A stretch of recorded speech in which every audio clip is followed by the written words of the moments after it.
BFM Business, 15h, 18h, l'émission 100% Bourse. Intégral Bourse, Cédric Decoeur. Et c'est donc parti pour Intégral Bourse. On vous accompagne jusqu'à 18h au cœur de la vie de ces marchés financiers. Des marchés qui, une fois de plus, comme c'était déjà le cas hier, comme ce sera peut-être encore le cas demain, sont préoccupés par le cas italien de Banco di Paschi et puis du côté américain avec le seuil des 20 000 points. S'allumera-t-il aujourd'hui du côté du Dow Jones? On va poser la question du côté de Mescart Financial Service à Grégory Volokin. Bonjour Grégory. Bonjour Cédric. Bon, alors encore une fois, on va avoir, tous bons observateurs que nous sommes, les yeux rivés sur le Dow Jones et ce seuil des 20 000 points avec cette question lancinante. J'espère qu'on va les toucher aujourd'hui, ça m'évitera de vous la poser demain. Va-t-on les toucher aujourd'hui ? Je vais vous donner la même réponse que hier. Si on les touche pas, si on les touche pas aujourd'hui, si on les touche pas aujourd'hui, ça sera demain, ça sera peut-être la semaine prochaine. La seule question, c'est que vous le dites, c'est vraiment déjà pratiquement les vacances ici, les rues sont désertes, donc on peut se dire aussi que les salles de trading sont à peu près vides et qu'il n'y a pas encore plus beaucoup de monde pour mettre le doigt sur un programme d'achat assez fort pour faire passer la barre des 20 000 sur le Dow Jones. Même les robots sont en vacances, mince alors. Bon, il y en a quand même encore quelques-uns qui sont là pour commenter notamment ce PIB américain du troisième trimestre qui est tombé il y a quelques minutes.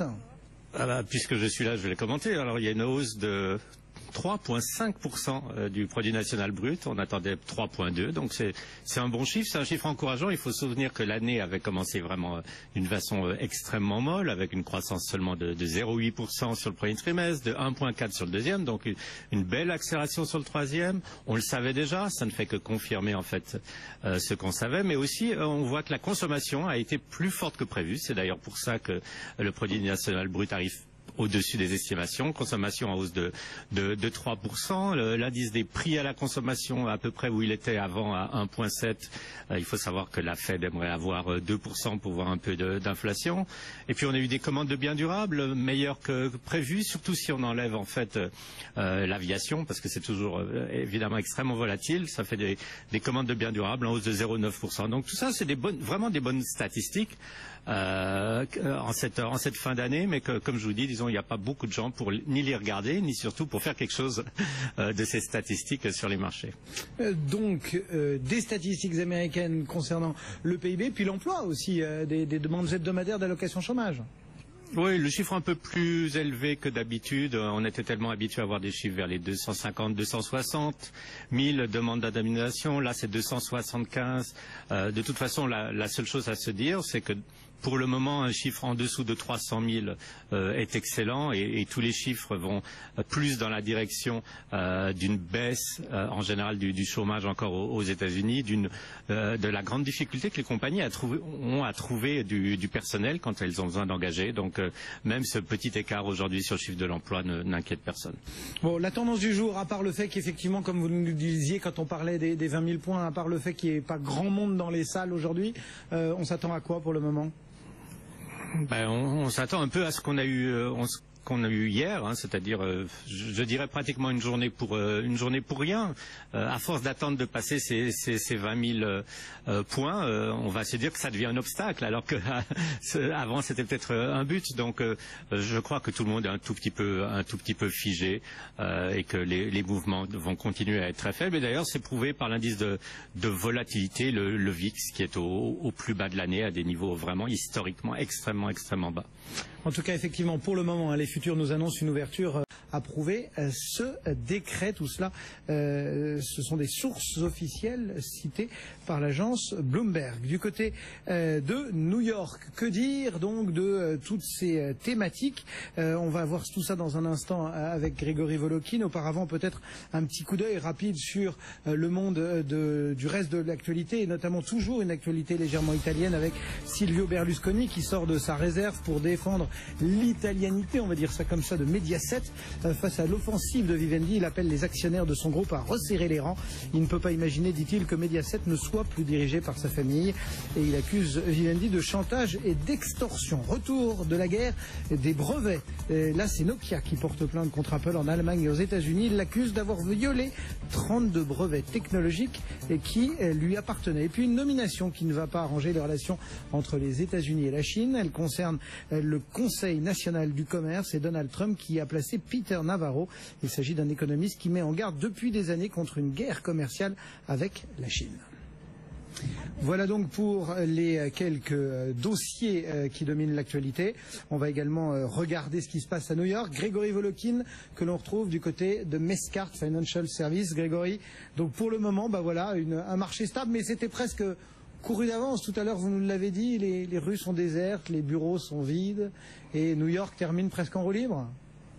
Voilà, et même Donald Trump, qui normalement est à côté de chez nous, là, est dans sa maison de Palm Beach, en Floride, qui est une petite maison qui est estimée quand même à 80 millions de dollars. Une paille. Voilà, une paille. Mais en tout cas, il passe sûrement des très bonnes vacances et il nomme beaucoup de gens. Vous venez de citer d'ailleurs Peter Navarro. Et je pense qu'on parle beaucoup plus en ce moment d'ailleurs ici des nominations économiques de Donald Trump que des marchés financiers qui là sont arrivés, je pense, à un niveau qui vont en principe conserver à peu près jusqu'à la fin de l'année. Bon alors, vous nous dites, il nomme beaucoup de monde. C'est-à-dire Peter Navarro, on en a parlé. Qui évoque-t-on d'autres dans les salles? Oui, on en a parlé, mais on peut encore vite en dire un mot de Peter Navarro, puisqu'en fait, comme vous le disiez, c'est un spécialiste de la Chine, mais un spécialiste assez particulier. Il a fait toute sa carrière universitaire non seulement en critiquant la Chine, mais en disant que c'est la Chine qui avait cassé la croissance américaine depuis que la Chine est rentrée dans l'Organisation mondiale et dans NAFTA. Il a écrit un livre, Death by China, qui veut dire en gros la Chine nous a tués. Donc ça montre à quel point Trump a nommé à la tête d'un groupe qui n'existait même pas. En fait, ce groupe du commerce extérieur n'existe même pas à l'intérieur de la Maison-Blanche. Ça va être une sorte de contre-pouvoir vis-à-vis du ministre du Commerce, etc. Mais il a nommé vraiment alors quelqu'un qui est prêt, je pense, à imposer sûrement en tout cas des barrières douanières aux importations ici de produits venant de Chine. Et puis l'autre personne, Carl Icahn. Alors, on le connaît. C'était un corporate trader. C'est un milliardaire. Il est d'ailleurs beaucoup plus riche que Donald Trump puisque sa fortune est évaluée à 30 milliards de dollars, c'est le 50e plus riche personne au monde. Et puis c'est aussi un investisseur activiste qui prend des positions dans les compagnies pour essayer de les faire changer de direction, que ça soit rationalisé, prendre de la dette, etc. Alors lui, il va être chargé de réformer un peu toutes les structures pesantes de la réglementation. Alors quand on pense réglementation, on pense surtout au secteur financier et ça sera intéressant de voir qu'est-ce que un Carl Icahn, qui lui aussi c'est pas vraiment une position officielle, c'est plus une position de conseiller, mais qu'est-ce qu'il va proposer au niveau des réglementations et je dirais notamment au niveau des banques. Voilà pour les thèmes politiques en cette période de nomination de la part de Donald Trump. On revient du côté du business, si vous le voulez bien, Grégory, et on dit un mot des quelques news qui émaillent tout de même ce milieu de semaine. D'abord, Apple, nouveau record pour l'App Store, c'est ça ? Oui, grâce à Super Mario, puisque en 4 jours, 40 millions d'applications Super Mario ont été téléchargées sur le magasin de Apple. Mais il faut noter une chose surtout, et surtout si vous êtes Nintendo, c'est ça qui compte, c'est que sur 40 millions d'applications déchargées, il n'y a que 8% des gens qui déchargent l'application qui vont acheter le jeu complet, qui coûte $10. Donc en fait, beaucoup de gens vont avoir ce jeu sur leur téléphone gratuitement, peut-être pas totalement au point ou complet, vont quand même jouer et Nintendo va pas récolter autant d'argent qu'ils auraient pu espérer. Bon, voilà, il n'y a que 8% de gens qui transforment donc l'achat, on rappelle donc de ce Super Mario, téléchargé 40 millions de fois. Le monde bancaire également sur le devant de la scène. Oui, on continue de parler de Deutsche Bank, mais pour plusieurs raisons. On parle maintenant depuis quand même quelques jours du fait qu'il serait prêt d'arriver à un accord avec le département de la justice.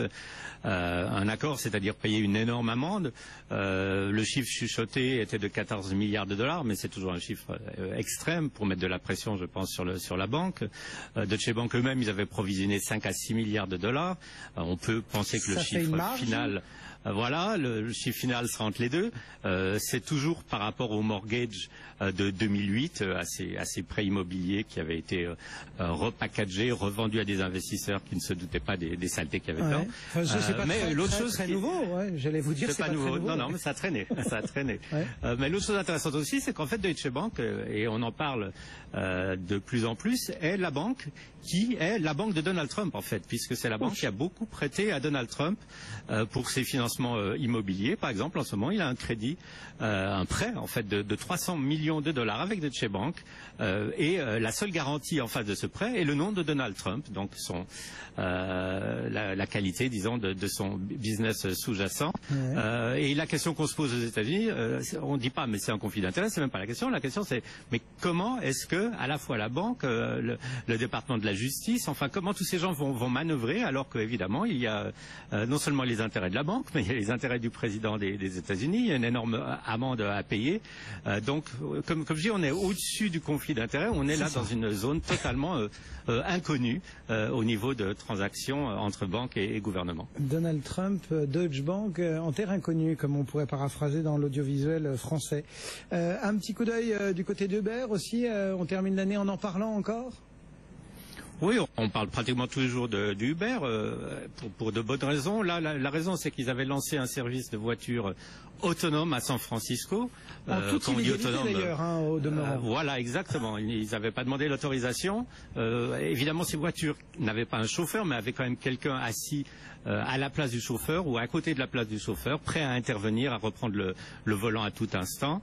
Mais la municipalité avait dit il n'y a pas question, enfin c'est trop dangereux, on ne peut pas faire ça sans autorisation. Et là, Uber a cédé. Ils ont retiré ces voitures pour ne pas se mettre face au département des transports de la ville de San Francisco. Pourtant, au départ, il disait que le décret, en l'occurrence, ne concernait pas le monde automobile ou le monde du service.